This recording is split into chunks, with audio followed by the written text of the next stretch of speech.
I met a traveller from an antique land, who said 2 vast and trunkless legs of stone stand in the desert.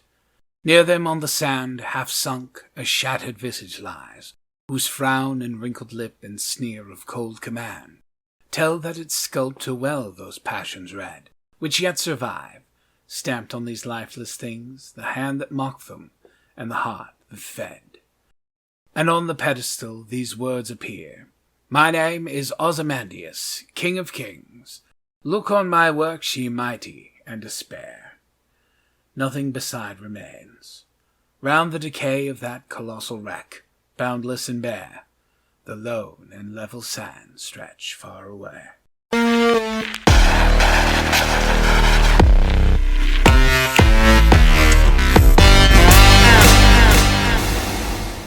Hello, listeners. This is Professor Jonas Armitage, and you're listening to Stories from Dark Places. Tonight's poem is Ozymandias by Percy, Bysse, Shelley. Tonight's story continues to be The King in Yellow by Robert Chambers. His story about an America gone mad with power in its quest for global totalitarianism seems in many ways strangely modeled after, given the madness one sees in the media and has for the last year or so. America has found itself on a rather deadly perch, seemingly tottering into insanity, and whether or not mankind seeks to step back before gravity claims his descent is questionable. As a perfect example, the number of people who have died in pointless shootings in the last week. So much death over nothing. When I was in England, I was confronted by the gun control laws that were present there, very different than the ones in America, and the evidence of such a step is, it's difficult to not see the appreciation of it. There's so much less senseless death to be had because these deadly weapons are not available everywhere. An assault rifle is not a hunting implement or a point for home defense. It is a tool used by the military to defend a country against invasion or against an enemy force bent on depriving its citizens of freedom, neither of which are citizens sitting at home polishing these instruments of death. Who are you who thinks the government so interested in your life that you must keep these devices which bring nothing but pain and death so close at hand? Why are you so certain that this government has come to take them from you? Has it not occurred to you at all that you are but a tiny, unimportant person, one single entity in a country of billions? Do you not think the government has more important things to do than to stand in judgment over you for whatever it is you're doing? That you need to keep these implements of destruction readily at hand, positing that a revolution is on the verge, and you will rise up and throw off the shackles of your oppressors. Who is oppressing you? Sad little white American man with your deadly weapons. What makes you think you're that important to anyone to see you, let alone to target you and take away your toys? I apologize. There's been so much of it in the news lately. It's begun to kind of overwhelm me. Let's move forward from this, shall we? We shall resume this week's story and its conclusion after this word from our sponsors. Do your friends and family members keep departing the mortal coil into the sweet release of death and the glorious unknowableness that is Dagon and the Elder Gods? Are you busy with work and home life and just can't find the time to handle their affairs? Then call Bob's Coffins and Plots. Bob Shipley has been a member of the Innsmouth community for over 60 years and he believes that things like death and funerals are best left to the experts, and no one in Innsmouth knows more about death than Bob. Bob's Coffins and Plots. Let Bob handle your dead loved ones.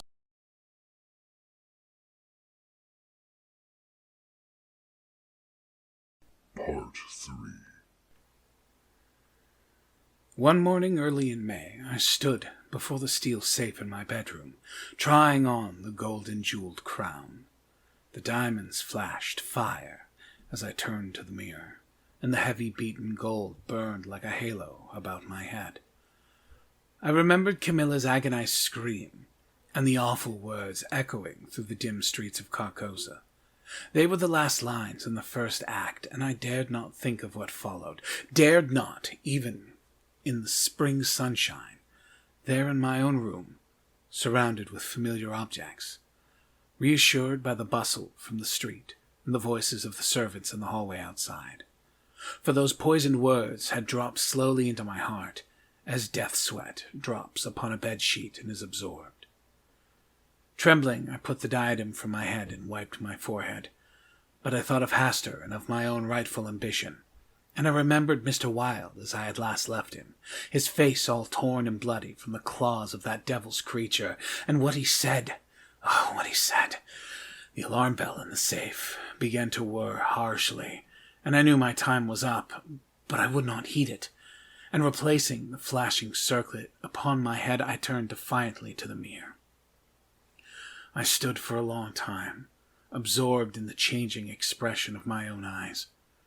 The mirror reflected a face which was like my own, but whiter, and so thin that I hardly recognized it, and all the time I kept repeating between my clenched teeth, "The day has come, the day has come," while the alarm in the safe whirred and clamored, and the diamonds sparkled and flamed above my brow.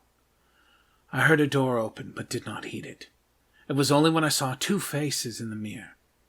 It was only when another face rose over my shoulder and two other eyes met mine, I wheeled like a flash and seized a long knife from my dressing table, and my cousin sprang back very pale, crying, "Hildred, for God's sake!"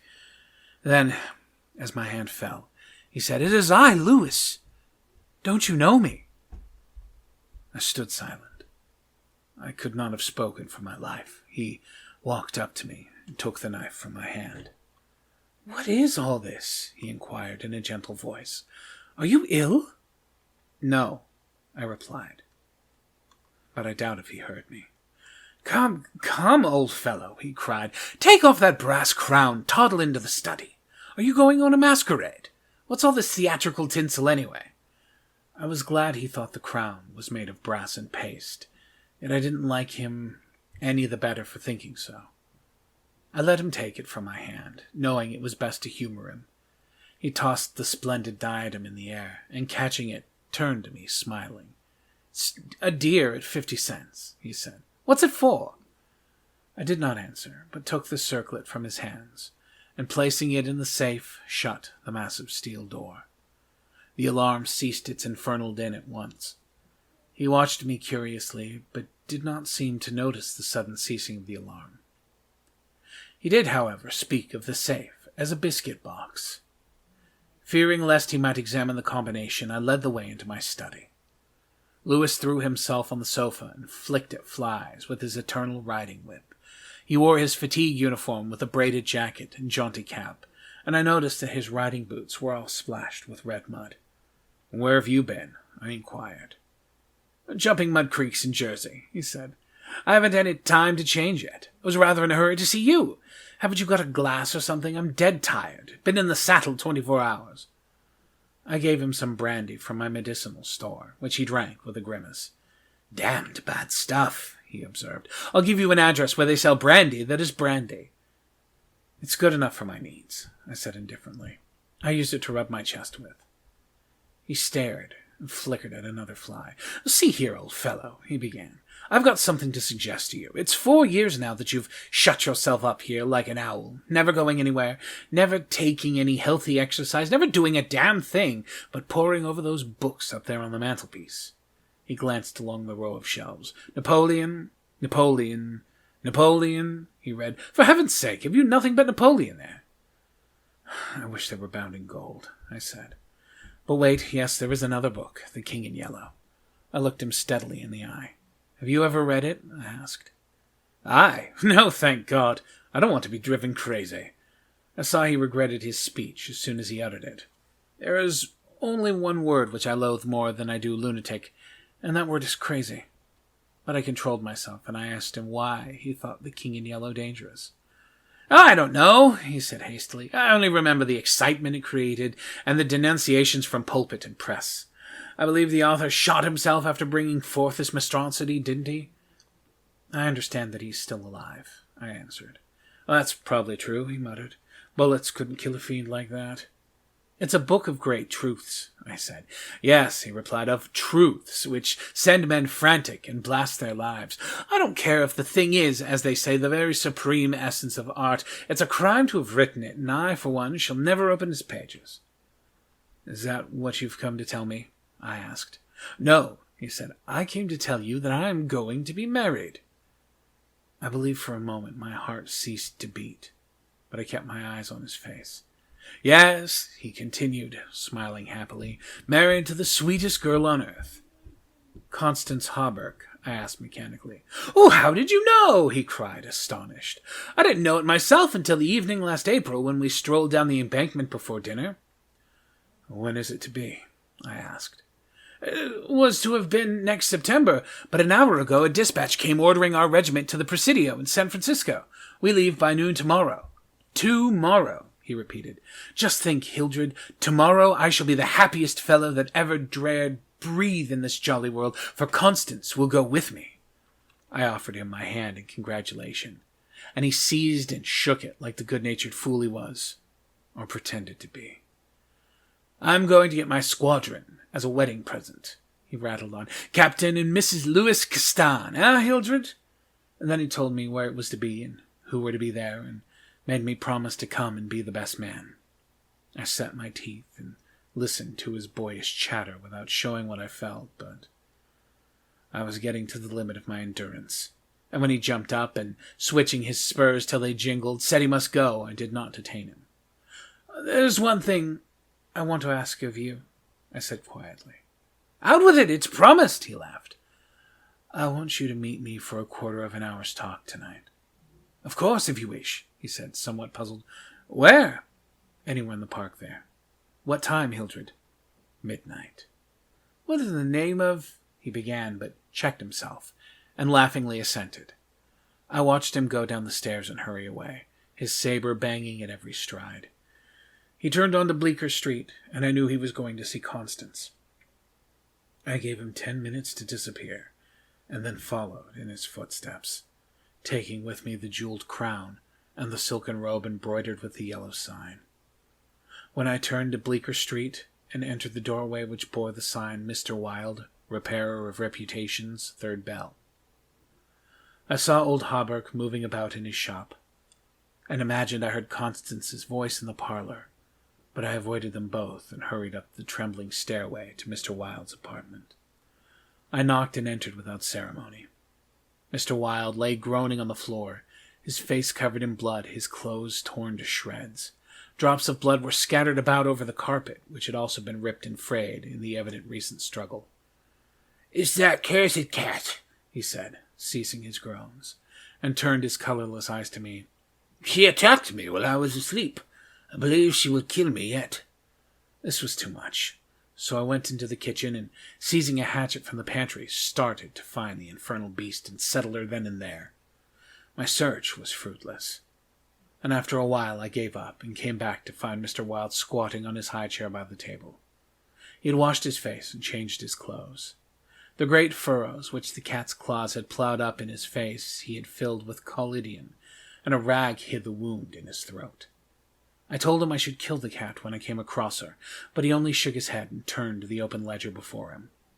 He read name after name of the people who had come to him in regard to their reputation, and the sums he had amassed were startling. "I put on the screws now and then," he explained. "One day or another some of these people will assassinate you," I insisted. "Do you think so?" he said, rubbing his mutilated ears. It was useless to argue with him, so I took down the manuscript entitled Imperial Dynasty of America for the last time I should ever take it down in Mr. Wilde's study. I read it through, thrilling and trembling with pleasure. And when I had finished, Mr. Wilde took the manuscript and, turning to the dark passage which leads from his study to his bedchamber, called out in a loud voice, "Vance!" Then for the first time I noticed a man crouching there in the shadow. How I had overlooked him during my search for the cat, I can't imagine. "Vance, come in!" cried Mr. Wilde. The figure rose and crept towards us, and I shall never forget the face that he raised to mine as the light from the window illuminated. "Vance, this is Mr. Castan," said Mr. Wilde. Before he had finished speaking, the man threw himself on the ground before my table, crying and grasping, "Oh God! Oh my God, help me, forgive me!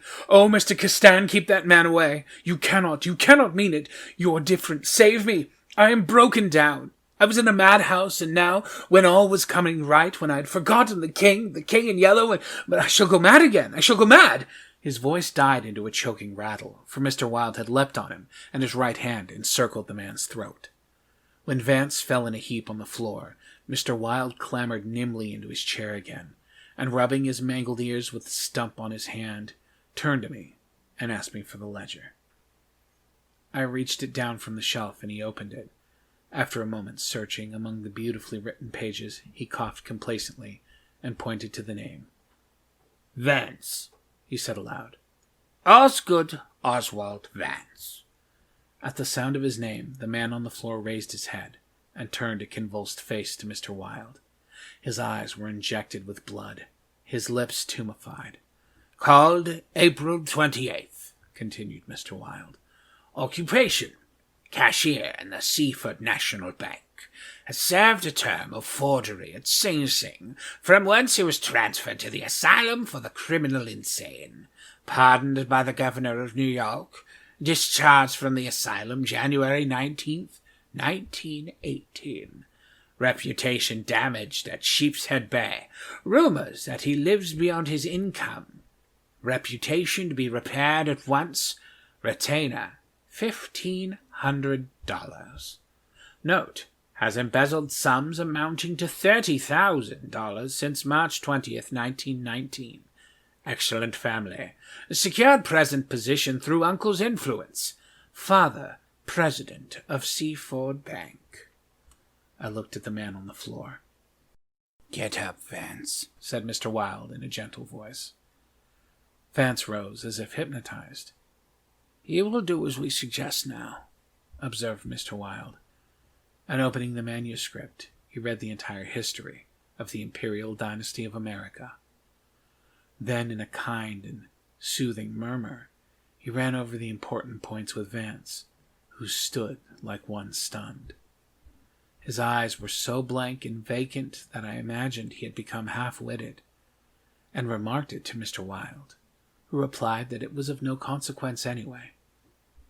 Very patiently we pointed out to Vance what his share in the affair would be, and he seemed to understand after a while. Mr. Wilde explained the manuscript using several volumes on heraldry to substantiate the result of his researches. He mentioned the establishment of the dynasty in Carcosa, the lakes which connected Hastur, Aldebaran, and the mystery of the Hyades. He spoke of Casilda and Camilla, and sounded the cloudy depths of Deme and the lake of Halley. "The scoped tatters of the king in yellow must hide Hill forever," he muttered. But I do not believe Vance heard him. Then, by degrees, he led Vance along the ramifications of the imperial family, to Uot and Thale, from Natalba and the Phantom of Truth, to Aldonus, and then tossing aside his manuscript and notes, he began the wonderful story of the last king. Fascinated, thrilled, I watched him. He threw up his head.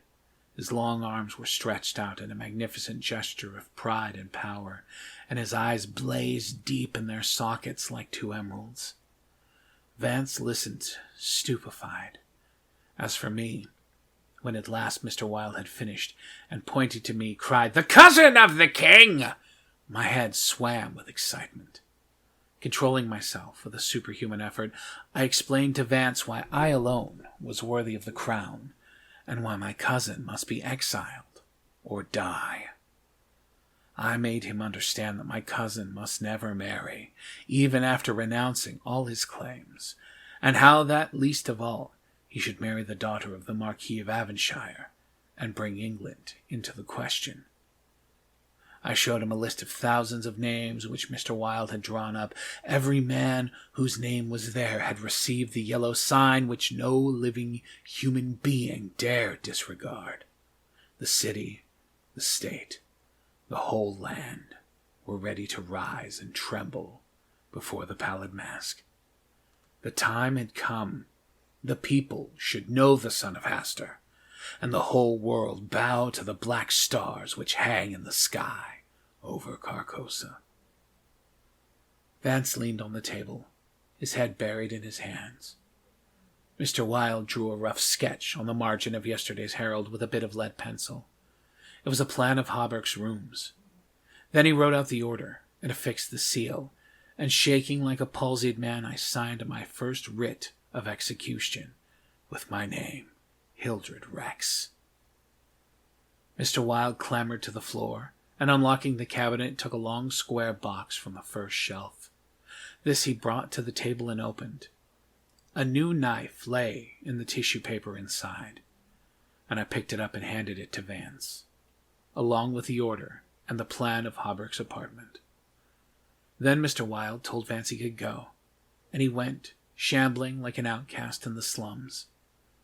I sat for a while, watching the daylight fade behind the square tower of the Judson Memorial Church, and finally, gathering up the manuscript and notes, took my hat, started for the door. Mr. Wilde watched me in silence, and when I had stepped into the hall, I looked back. Mr. Wilde's small eyes were still fixed on me. Behind him, the shadows gathered in the fading light, and then I closed the door behind me and went out into the darkening streets. I had eaten nothing since breakfast, but I was not hungry. A wretched, half-starved creature who stood looking across the street at the lethal chamber noticed me and came up to tell me a tale of misery. I gave him money. I don't know why. And he went away without thanking me. An hour later, another outcast approached and whined his story.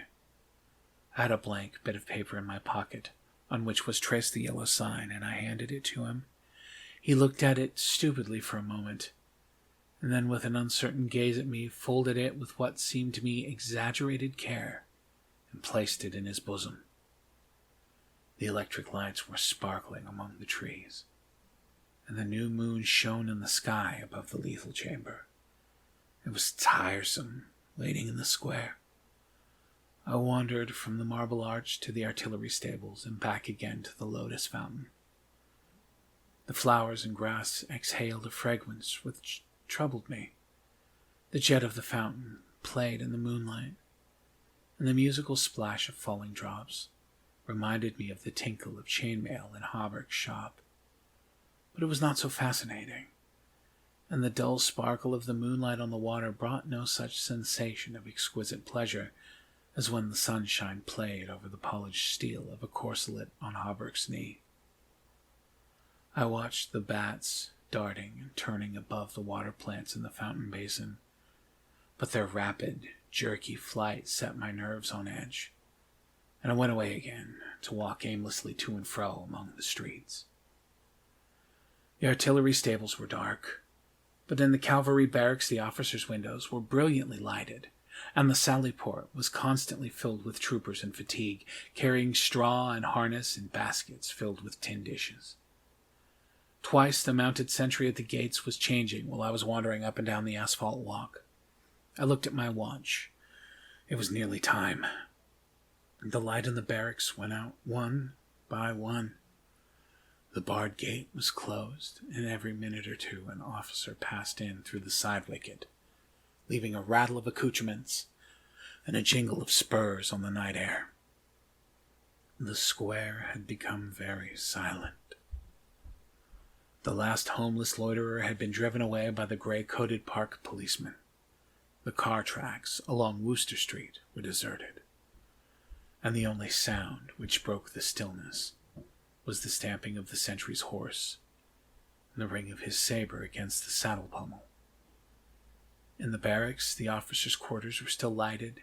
Military servants passed and repassed before the bay windows. 12 o'clock sounded from the new spire of St. Francis Xavier, and at the last stroke of the sad-toned bell, a figure passed through the wicket beside the portcullis, returned the salute of the sentry, and crossed the street, entered the square, and advanced towards the Benedict apartment house. "Louis," I called. The man pivoted on his spurred heel and came straight toward me. "Is that you, Hildred?" "Yes. You're on time." I took his offered hand and we strolled toward the lethal chamber.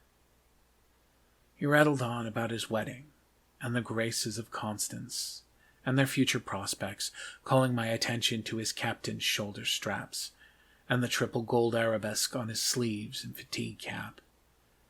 I believe I listened as much to the music of his spurs and saber as I did to his boyish babble.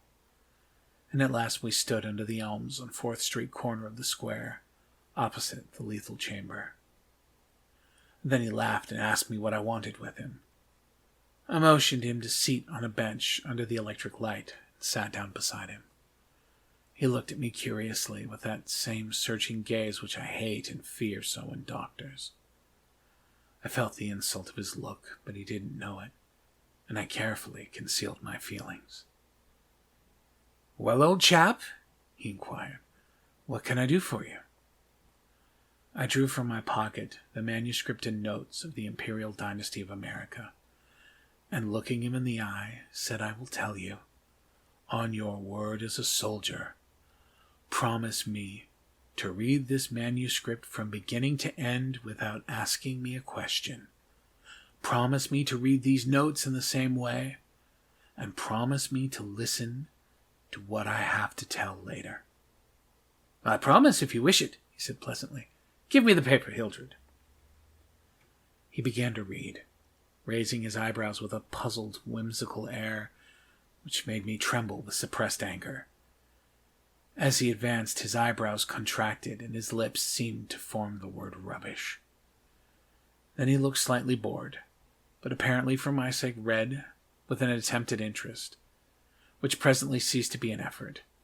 He started when in the closely written pages he came to his own name, and when he came to mine he lowered the paper and looked sharply at me for a moment, but he kept his word and resumed his reading. And I let the half-formed question die on his lips unanswered. When he came to the end and read the signature of Mr. Wilde, he folded the paper carefully and returned it to me. I handed him the notes. He settled back, pushing his fatigue cap up on his forehead with a boyish gesture, which I remembered so well in school. I watched his face as he read, and when he finished I took the notes with the manuscript and placed them in my pocket. Then I unfolded a scroll marked with the yellow sign. He saw the sign, but did not seem to recognize it, and I called his attention to it somewhat sharply. "Well," he said, "I see it. What is it?" "It's the yellow sign," I said angrily. "Oh, that's it, is it?" said Louis in that flattering voice, which Dr. Archer used to employ with me, and would probably have employed again had I not settled his affair for him. I kept my rage down, and I answered as steadily as possible. "Listen, you have engaged your word?" "I'm listening, old chap," he replied soothingly. I began to speak very calmly. "Dr. Archer, having by some means become possessed of the secret of the imperial succession, attempted to deprive me of my right, alleging that because of a fall from my horse 4 years ago, I had become mentally deficient.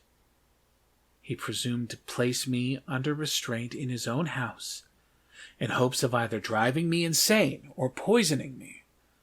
I have not forgotten it. I visited him last night, and the interview was final. Lewis turned quite pale, but did not move. I resumed triumphantly.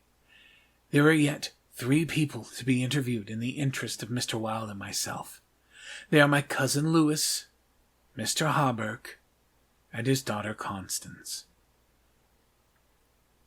Lewis sprang to his feet, and I arose also, and flung the paper marked with the yellow sign to the ground.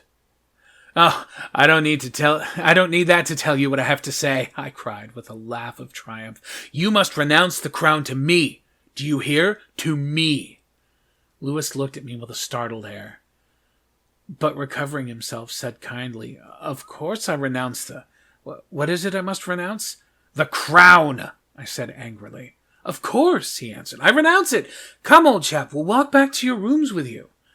"Don't try any of your doctor's tricks with me," I cried, trembling with fury. "Don't act as if you think I am insane."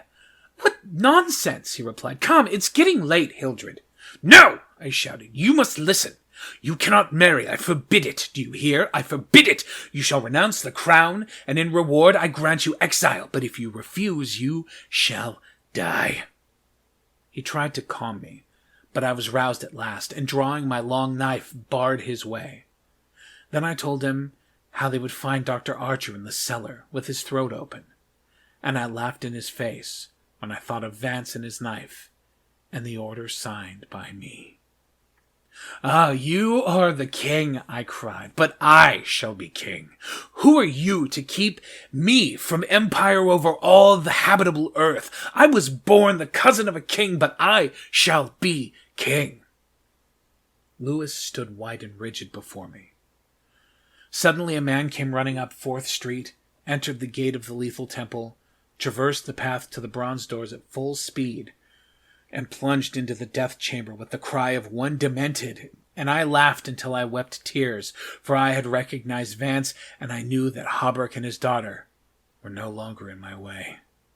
"Go," I cried to Lewis. "You have ceased to be a menace. You will never marry Constance now, and if you marry anyone else in your exile, I will visit you as I did my doctor last night. Mr. Wilde takes charge of you tomorrow." Then I turned and darted into South 5th Avenue, and with a cry of terror, Lewis dropped his belt and saber and followed me like the wind. I heard him close behind me at the corner of Bleecker Street, and I dashed into the doorway under Hawberk's sign.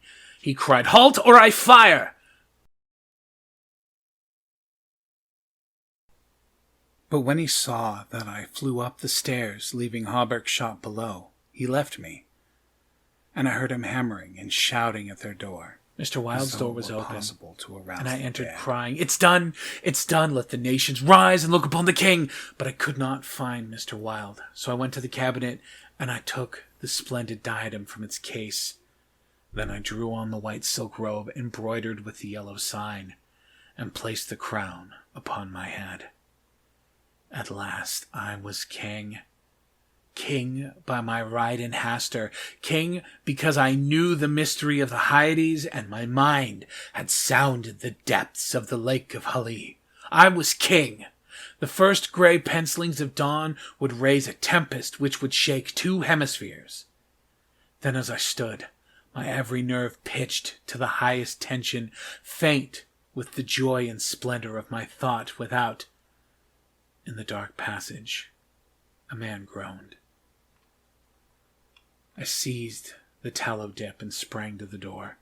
The cat passed me like a demon, and the tallow dip went out, but my long knife flew swifter than she, and I heard her screech, and I knew that my knife had found her. For a moment I listened to her tumbling and thumping about in the darkness, and then when her frenzy ceased, I lighted a lamp and raised it over my head. Mr. Wilde lay on the floor with his throat torn open. At first I thought he was dead, but as I looked, a green sparkle came into his sunken eyes. His mutilated hand trembled, and then a spasm stretched his mouth from ear to ear. For a moment my terror and despair gave place to hope, but as I bent over him, his eyeballs rolled clean around in his head, and he died.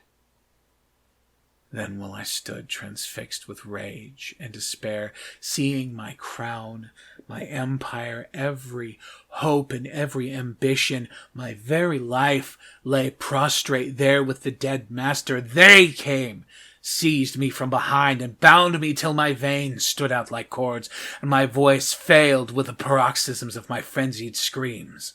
But still I raged, bleeding and infuriated among them, and more than one policeman felt my sharp teeth. Then, when I could no longer move, they came near. I saw old Hawberk, and behind him my cousin Lewis's ghastly face, and farther away in the corner a woman, Constance, weeping softly. "Ah, see it now!" I shrieked. "You have seized the throne in the empire! Woe! Woe to you who are crowned with the crown of the king in yellow."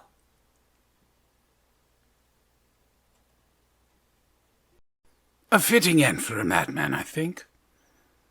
To have built himself such a tower of aspirations, to have it crumble in the end after an act of betrayal against his own blood. The question here is, was this really so close to an overthrow of this dynasty of America, or were these merely the ramblings of a pair of madmen, doomed to fail from the very beginning? I suppose that's up to your interpretation. But that's all the time we have for tonight. Thank you, everyone, for being here to share the story with us, and we look forward to next week when we begin the next segment of The King in Yellow. Until then, good night, listeners. And please remember, as you're sitting there at night, cuddling your assault weaponry, waiting for sleep to take you, and you see movements in the dark, remember this: there's nothing to be afraid of. After all, some of the best things only happen in the dark.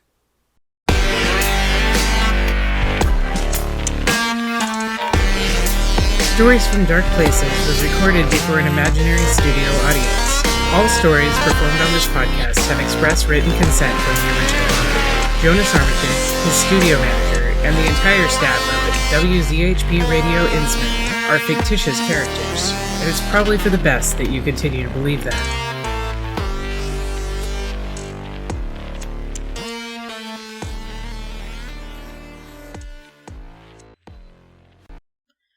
Are you itching for a good story, laughter among friends, maybe a mystery? Fire Breathing Kittens is a standalone Dungeons & Dragons podcast. Each episode is a separate 3-hour-long story, like a movie for your ears. You can listen to these adventures in any order. Join us on a real-play Dungeons & Dragons quest as we solve mysteries, attempt comedic banter, and enjoy friendship. Fire Breathing Kittens podcast. Fantasy, action, mystery, and friendship.